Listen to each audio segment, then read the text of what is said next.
যে ব্যক্তি নিজেকে আল্লাহওয়ালা বানাইতে চায়, যে ব্যক্তি নিজেকে মুত্তাকি বানাইতে চায়, যে ব্যক্তি নিজেকে জান্নাতি বানাইতে চায়, যে ব্যক্তি আল্লাহর রাস্তার কোনো আল্লাহওয়ালা বুজুর্গের সান্নিধ্যে মুরিদ হয়, সালেক হয়, তাজকিয়া আত্মশুদ্ধি করতে চায়, নিজের জীবন ভেতর বাহির সুন্দর করতে চায়, এই সব কিছু সুন্দরভাবে যেন তার মধ্যে আসে এবং পুরা ইসলাম মানা, খেয়াল করেন কথা, পুরা ইসলাম মানা তার জন্য যদি সহজ হতে হয় তাহলে তাকে 6টি আমলে অভ্যস্ত হইতে হবে। কয়টি আমলে? আবার বলেন, কয়টি আমলে? এই 6টি আমলে যদি কোনো ব্যক্তি অভ্যস্ত হয় তো আল্লাহ তাআলা তাকে পুরা ইসলাম মানার, দিন মানার মতো যোগ্যতা, শক্তি, হিম্মত, তৌফিক আল্লাহ দান করবেন। ইমানের 77 শাখা আল্লাহ নবী সাল্লাল্লাহু আলাইহি ওয়াসাল্লাম বলেছেন, এই পুরা ইমান অতি অল্প সময়ে ধীরে ধীরে তার মধ্যে আত্মস্থ হবে, আসবে। হযরতের মূল ফিকির এটা। এই 1 সপ্তাহ খানকায় উনি এটা বুঝাইছেন যে আমার ফিকির, সারা পৃথিবীর মুসলমান যদি প্রকৃত অর্থে দিনদার হইতে হয় তাইলে ইমানের 77 শাখা মানে পুরা ইমান, ইসলামের সবগুলো অংশ নিজের মধ্যে আনতে হবে, নিজের মধ্যে বাস্তবায়ন করতে হবে, তাইলেই সে পরিপূর্ণ দিনদার। কথা বোঝেন নাই আপনি? একটা লোক তো নামাজ পড়ে মাশাআল্লাহ, কিন্তু উনি মসজিদ থেকে বের হয়ে দোকানে গিয়ে সুদের লেনদেন করে, ওজনে কম দেয়, ধোকা দেয়, মালটার গুণাগুণ মিথ্যা বলে, এই লোকটা কি পরিপূর্ণ দিনদার? একটা তো আছে মাশাআল্লাহ, কিন্তু ওইটা তো নাই, ওইটা তো নাই। একজন নারী নামাজ তো পড়ে কিন্তু পর্দা তো করে না। একজন পুরুষ ছেলে মেয়ের খাদ্য খাবারের খরচ তো করে, কিন্তু তাদের জন্য টেলিভিশন, নাচ গান এটা দেখার জন্য ব্যবস্থা করে। তো একদিকে দিনদার একটা মানে তো আরো 10টা মানে না, তো এই লোকটা কি পরিপূর্ণ দিনদার হলো? এই হযরত বলেন ইমানের 77 শাখা, এই সবগুলো শাখায় যে সমানভাবে মানে আমলে অভ্যস্ত হবে তাকেই বলা হবে পরিপূর্ণ দিনদার। তার জন্যই জান্নাত, তার জন্যই জাহান্নামের মুক্তি।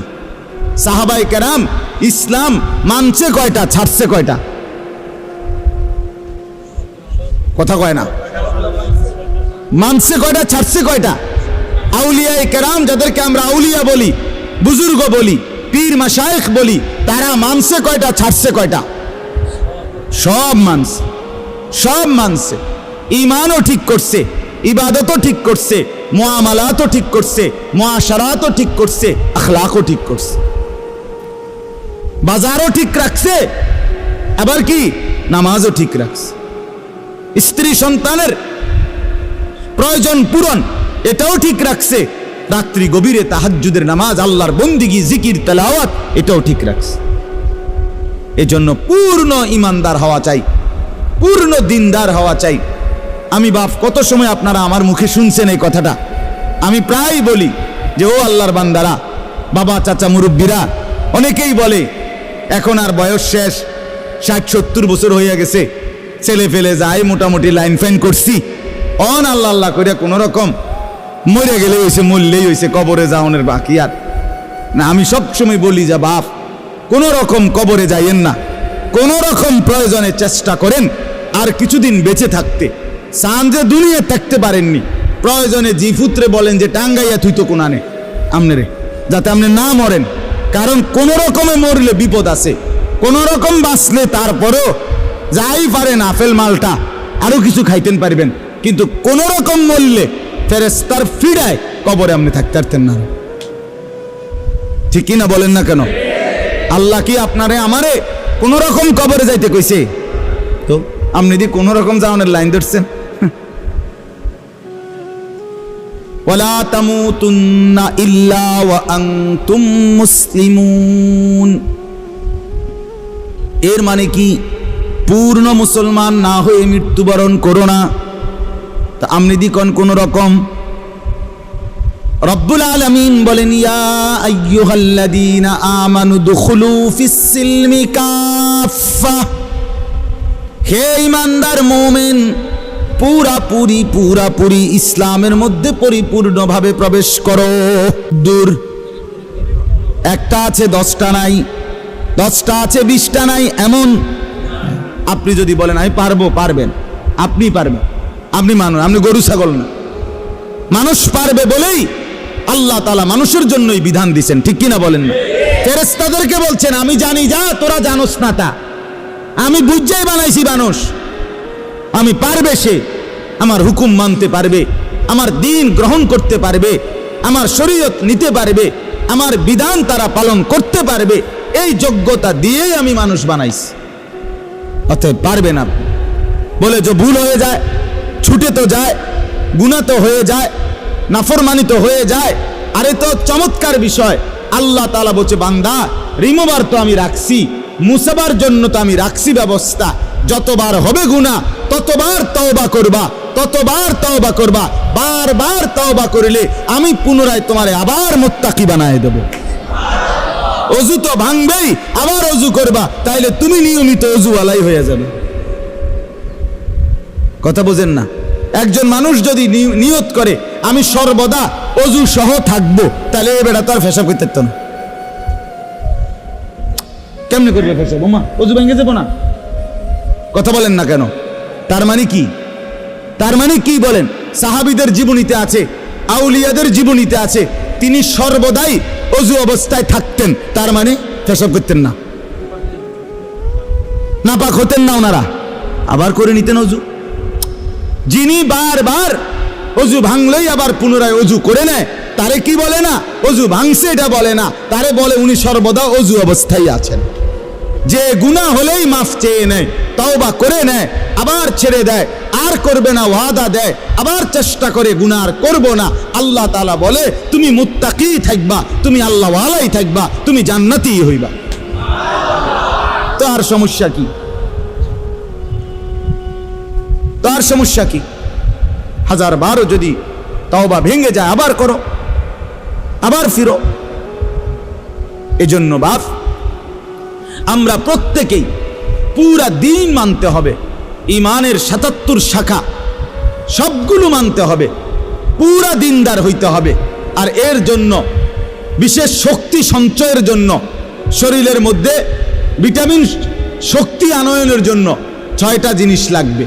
1 নাম্বার, এই 10 আয়াতের আলোকে বলতেছি, 1 নাম্বার হলো কিয়ামুল লাইল, তাহাজ্জুদ নামাজ, রাত্রিকালীন নামাজে অভ্যস্ত হইতে হবে। যে ব্যক্তি তাহাজ্জুদ নামাজে অভ্যস্ত হবে, রাতের প্রথম অংশে হোক, রাতের মাঝখানের অংশে হোক, রাতের শেষাংশে হোক, তাহাজ্জুদের নামাজে যে অভ্যস্ত, আল্লাহ তাআলা তার কলজার ভিতরে অসাধারণ শক্তি এবং পাওয়ার দান করে, ফলে সে নেক আমলে অভ্যস্ত হয়, গুনাহ ছাড়তে তার জন্য সহজ হয়। আলাইকুম বিকিয়ামিল লাইল ফাইন্নাহু দা'বুস সালিহিন ক্বাবলাকুম ওয়া হুয়া কুরবাতুন লাকুম ইলা রাব্বিকুম ওয়া মুকাফফিরাতুন লিস-সাইয়্যাত ওয়া মানহাতুন আনিল ইসম। আল্লাহর নবী বলেন সব সময় আমার উম্মত তাহাজ্জুদ নামাজ পড়িও। আল্লাহর নবী বলেন কেন? যেহেতু এটা আমার আগে আদম থেকে নিয়ে যত নেককার মানুষ ছিলেন প্রত্যেকের আমল ছিল। কেন পড়ো? যেহেতু তাহাজ্জুদ নামাজে বান্দা আল্লাহর সবচেয়ে ঘনিষ্ঠ হয়। আর কেন? যেহেতু তাহাজ্জুদ নামাজ বান্দার রাশি রাশি গুনাহ মাফ করে দেয়। আর কেন? যেহেতু তাহাজ্জুদ নামাজ বান্দাকে গুনাহ থেকে বিরত রাখে। এই 1 নাম্বার আমল কি বলেন? এখন যদি বলেন যে হুজুর নামাজে তো পড়ি না, তো নামাজ পড়েন, 5 ওয়াক্ত নামাজে অভ্যস্ত হন, তার সাথে সাথে তাহাজ্জুদ নামাজ পড়েন। 4 রাকাতই হোক, 8 রাকাতই হোক, 2 রাকাতই হোক, অল্প অল্প করে। যারা আলহামদুলিল্লাহ নামাজি আছেন নিয়মিত, আপনারা প্রত্যেকেই তাহাজ্জুদ নামাজে অভ্যস্ত হন। তাহাজ্জুদ নামাজের সর্বোত্তম সময় হলো কিছুক্ষণ ঘুমাইয়া এরপরে উঠে পড়া, এটা হলো সর্বোত্তম। বাকি সমস্ত ওলামায়ে কেরামের মতামত এটা যে যদি কেউ কষ্ট হয় নাই পারে কোনোভাবে, তাহলে কমপক্ষে যদি এশার নামাজ আদায় করার পরে সে যদি ঘুমানোর আগেও তাহাজ্জুদ নামাজের নিয়তে 4 রাকাত 6 রাকাত 8 রাকাত নামাজ পড়ে নেয়, তো আশা করা যায় আল্লাহ তাআলা তাকেও তাহাজ্জুদের নিয়ামত দান করবেন। ঠিক আছে না? ইনশাআল্লাহ চেষ্টা করবেন, চেষ্টা করবেন। 2 নাম্বার, কোরআনুল কারীমের বেশি বেশি তেলাওয়াত, সহজভাবে, সুন্দরভাবে, বিশুদ্ধভাবে, সঠিকভাবে, একবারে মনের মধ্যে আল্লাহ তাআলার মহব্বত আর ভালোবাসা নিয়ে, অর্থাৎ বিশুদ্ধ কোরআন তেলাওয়াত, তারতিলুল কোরআন। 2 নাম্বার কি বলেন না? না শুধু কোরআন তেলাওয়াত করলে হইতো না, বিশুদ্ধ কোরআন তেলাওয়াত। বলেন 2 নাম্বার কি? যার বিশুদ্ধ নাই, বিশুদ্ধ করতে হবে। আমি ওনার এই বয়স কি আসেনি, কোন বয়স নাই? কি কথা কোন বয়স নাই আপনার? এসব বললে হইতো না। তাইলে কি 2 নাম্বার আমল কি বলেন? এই কোরআন তেলাওয়াতের বরকতে আল্লাহ তাআলা ওই ব্যক্তির মধ্যে ইসলাম মানা সহজ করে দিবেন, গুনাহ ছাড়া সহজ করে দিবেন। গুনাহ ছাড়তেই মন চাই, আমল করতেই মন চাই। সুবহানাল্লাহ। বলেন 1 নাম্বার কি? সবাই বলেন। 2 নাম্বার কি? 3 নাম্বার আল্লাহ তাআলার জিকির। ওয়াদকুর ইসমা রাব্বিক। 3 নাম্বার আল্লাহ তাআলার জিকির। সকাল বিকাল দুপুর সন্ধ্যা দাঁড়িয়ে বসে শুয়ে হর হালাতে আল্লাহকে ডাকা, জবানে সবসময় আল্লাহকে ডাক। সুবহানাল্লাহ, আলহামদুলিল্লাহ, আল্লাহু আকবার, লা ইলাহা ইল্লাল্লাহ, সুবহানাল্লাহ, আলহামদুলিল্লাহ, আল্লাহু আকবার, লা ইলাহা ইল্লাল্লাহ, সুবহানাল্লাহ, আলহামদুলিল্লাহ, আল্লাহু আকবার, লা ইলাহা ইল্লাল্লাহ, আস্তাগফিরুল্লাহ, আস্তাগফিরুল্লাহ, আস্তাগফিরুল্লাহ, আস্তাগফিরুল্লাহ, আস্তাগফিরুল্লাহ, আস্তাগফিরুল্লাহ, সাল্লাল্লাহু আলাইহি ওয়াসাল্লাম, সাল্লাল্লাহু আলাইহি ওয়াসাল্লাম, সাল্লাল্লাহু আলাইহি ওয়াসাল্লাম, সাল্লাল্লাহু আলাইহি ওয়াসাল্লাম।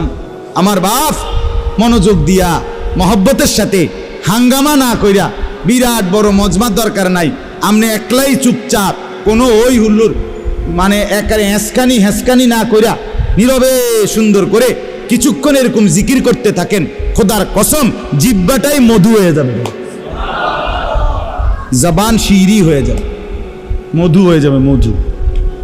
কলিজা আলোকিত হয়ে যাবে। কিছুক্ষণ পরে অনুভব হবে দিল আমার নূরানি হয়ে গেছে, আলোকিত হয়ে গেছে, দিল শান্ত হয়ে যাবে, পেরেশানি দূর হয়ে যাবে। তাহলে 1 নাম্বার কি বলেন? 2 নাম্বার কি? বিশুদ্ধ কোরআন তেলাওয়াত। 3 নাম্বার কি? জিকির। আল্লাহ তাআলার জিকির করবেন তো ইনশাআল্লাহ? চেষ্টা করবেন। ছেলেরা বাপ তোমরাও চেষ্টা করো, গাফলতি করো না ভাই। কোরআন পড়তে শেখো, পড়তে শেখো। তুমি মুসলমানের সন্তান, তুমি কোরআন পড়ো ভাইয়া। এই বাংলা, অঙ্ক, ইংরেজি, পদার্থ, জীববিজ্ঞান এগুলো হাসরের ময়দানে জিজ্ঞেস করবেন, তো কোরআন জিজ্ঞেস করবে, কোরআন সুপারিশ করবে। নবীজি বলছে ওইগুলোকে বাদ দেওয়ার কথা বলি না, ওগুলো দুনিয়া চলবে, কিন্তু কোরআন দুনিয়াও চলবে, আখিরাতও চলবে। আল্লাহ নবী সাল্লাল্লাহু আলাইহি সাল্লাম বলেন আসসিয়াম ওয়াল কোরআন ইয়াশফাআন লিল আবদ। রমজানের রোজা আর আল্লাহ তাআলার কোরআন তিলাওয়াত সরাসরি আল্লাহর বান্দার জন্য আল্লাহর কাছে সুপারিশ করবে। রোজা বলবে আল্লাহ দিনটা তারে আমি অভুক্ত রাখছি, আর কোরআন বলবে আল্লাহ রাতটা তারে আমি তেলাওয়াতে ব্যস্ত রাখছি, তারে এখন কেমনে শাস্তি দিবেন? আল্লাহ বলে বাবুরে তোমরা যেহেতু দুইজন দুইখানে চাপ দিছ, যাও দিলাম, মাফ করে দিলাম। তাহলে 1 নাম্বার হলো কিয়ামুল লাইল। এই আমলটার মূলত নাম হলো কিয়ামুল লাইল, তাহাজ্জুদ। 2 নাম্বার কি? বিশুদ্ধ কোরআন তেলাওয়াত। 3 নাম্বার কি? এই 3টা হলো অঙ্গ প্রত্যঙ্গ দিয়ে করা, মানে বাহ্যিক। জিকির করবেন কি দিয়া? জবান দিয়া, ঠিক না বলেন? কোরআন তেলাওয়াত করবেন কি দিয়া? জবান দিয়া। আর তাহাজ্জুদ নামাজ পড়বেন কি দিয়া? পুরা বডি দিয়া, পুরা অঙ্গ দিয়া, নাকি? এটা। আর তিনটা, পরের তিনটা হলো ভিতরে, কলজের ভিতরে থাকতে হবে, ভিতরে থাকবে। 1 নাম্বার মানে 4 নাম্বার, হ্যাঁ, তাবাত্তুল, এটারে বলে তাবাত্তুল। কন্ত তাবাত্তুল, তাবাত্তুল অর্থ হইল সব কিছুর থেকে সম্পর্ক বিচ্ছিন্ন করে হৃদয় মন শুধু আল্লাহর সাথে সম্পর্ক যুক্ত করা। দিল আমার শুধু আল্লাহকে ডাকে, মন আমার শুধু আল্লাহকে ডাকে, ভাবনা আমার শুধু আল্লাহকে নিয়ে, আমার চাওয়া পাওয়া সব আমার আল্লাহর কাছে, আমার আবেগ অনুভূতি সব আমার আল্লাহর কাছে। দুনিয়ার কাছে আমি কিছুই চাই না, যা চাই, যা পাবো মনে করি সব আমার আল্লাহর কাছে। অন্তর আল্লাহর সাথে কি করা? সম্পর্কিত। ও তাবাত্তাল ইলাইহি তাবতীলা, তাবাত্তুল। এইটা, এই 4 নাম্বার হলো অন্তরকে আল্লাহর সাথে কি করা? সম্পৃক্ত করা। বলে এটাকে সারাক্ষণ সম্ভব? একটু একটু করে বাড়ান, অল্প অল্প করে বাড়ান, আস্তে আস্তে বাড়ান, আল্লাহ তৌফিক দান করেন। 5 নাম্বার মানে 2 নাম্বার, 5 নাম্বার হলো আল্লাহ তাআলার উপরে সর্বাবস্থায় তাওয়াক্কুল। কার উপরে?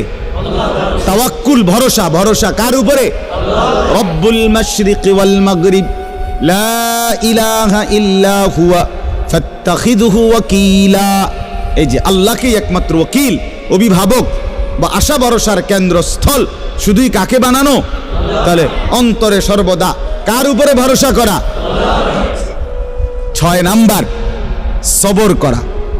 ওয়াসবির আলা মা ইয়াকুলুন, সর্বাবস্থায় সুখে থাকি দুঃখে থাকি, হ্যাঁ, দিলের মধ্যে থাকবে আমার আল্লাহ আছে, আমি আমার আল্লাহর উপরেই ধৈর্য ধারণ করলাম।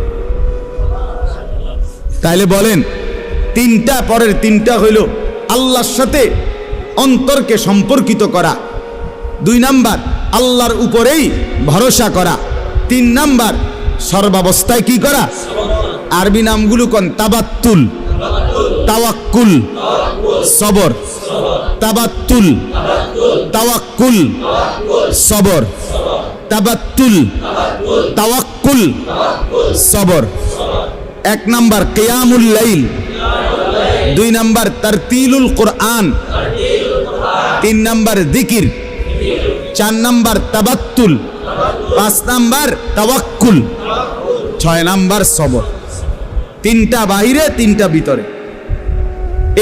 এই 6টা পুরো ইসলাম না, মানে এই 6টায় অভ্যস্ত হইলে বাকিগুলো আস্তে কান টানলে মাথা আসে, সহজ হয়ে যাবে, সহজ হয়ে যাবে। বিশেষ করে তাহাজ্জুদ নামাজ, বিশেষ করে কোরআন তিলাওয়াত, আল্লাহ তাআলার জিকির, এই 3 আমল যখন চালু থাকবে ধীরে ধীরে মজাই লাগবে, অন্তর নূর হবে, আমল করতেই মন চাইবে, গুনাহ দেখলেই ঘৃণা লাগবে, গুনাহ দেখলেই অপছন্দ লাগবে। আল্লাহ তাআলা আমাদেরকে তৌফিক দান করেন। আমার শায়েখ আল্লামা মুফতি মুশতাকুন নবী সাহেবের একটা সুন্দর কথা শুনাই। আমার দেখা আমার হযরত আল্লামা মুফতি মুশতাকুন নবী সাহেব খুব বেশি জিকির করে, উনি একেবারে বেশি জিকির করে। ওনার যদি আপনি 100 না 1000 বয়ান শুনেন, তো 1000 বয়ান এই শুনবেন উনি কিসের কথা কইছে। বয়ানও করে জিকির, নিজেও করে জিকির। আমি মনে করেন কুমিল্লা থেকে সিলেট হুজুরের সাথে 6 ঘন্টার সফর, অনেকবার গেছি হুজুরের গাড়িতে করে। আমার গায়ে হেলান দিয়া হুজুরে শুইছে, মনে করেন আমি দেখছি শুইয়া লাইছে, ঘুমায়ে পড়ছে। যতবার ড্রাইভার মাসুদ ভাই গাড়ি কোনো কারণে ব্রেক করে, সাথে সাথে নড়ে ওঠে না, এই নড়লেই দেখি উনার মুখ দিয়া লা হাওলা ওয়ালা কুওয়াতা ইল্লা বিল্লাহ, সুবহানাল্লাহ, কোনো না কোনো একটা তাসবিহ পড়ে। তবে এটা না দেখলাম ঘুমা।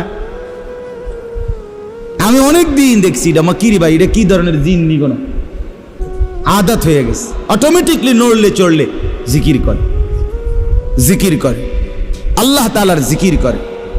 এই যে জিকির, এই জিকিরের ভীষণ পরিমাণ অভ্যস্ততার কারণে তো হযরতের মধ্যে একটা জিনিস আমি শুধু এটা বলার জন্য, একদিন বহুবার বলছে, অনেক সময় বলে, কয় যে আমি যখন ঘর থেকে বের হই, শুনতেছেন, হুজুর বলেন, আমি যখন ঘর থেকে বের হই তখন আমি আমার আল্লাহর কাছে বলি, আল্লাহ এই আমার দুইটা চোখ, এখন আমি রাস্তায় বের হচ্ছি, এই দুই চোখে যদি রাস্তার কোনো বালু খড়কুটা এরকম কিছু আইসা যদি পড়ে তাইলে আমার চোখের ভীষণ ক্ষতি হবে, জাহিরি ক্ষতি, বাহ্যিক ক্ষতি হবে চোখের, ঠিকই না বলেন না? বলে আল্লাহ এই ক্ষতি থেকে আমার চোখকে আপনি বাঁচান।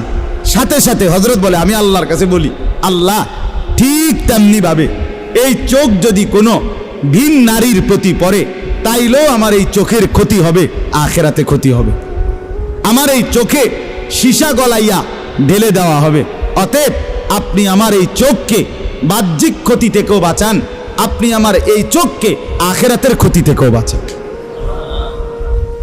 হুজুর বলেন, কয় এই দোয়ার বরকতে, আল্লাহ তাআলার জিকিরের বরকতে, কয় হাজারো ঘন্টা রাস্তায় চলার পরেও আমার কাছে রাস্তায় নজর কোনো দিকে তাকাইলেও গাছ আর মানুষ একই রকম মনে হয়। অনেক দিন বলছে, কয় যে গাছ যেরকম মনে হয় মানুষও এমনই মনে হয়, আলাদা কোনো এটা নিয়ে কি হয় না, কু নজর বদ নজর হয় না। এই জন্য বললাম একটা আমল এখানের মধ্যে জিকির, এটা আরো 100 আমলটাকে কি করে দেয়, সহজ করে। আল্লাহ তাআলা আমাদের প্রত্যেককে তৌফিক দান করেন, কবুল করেন।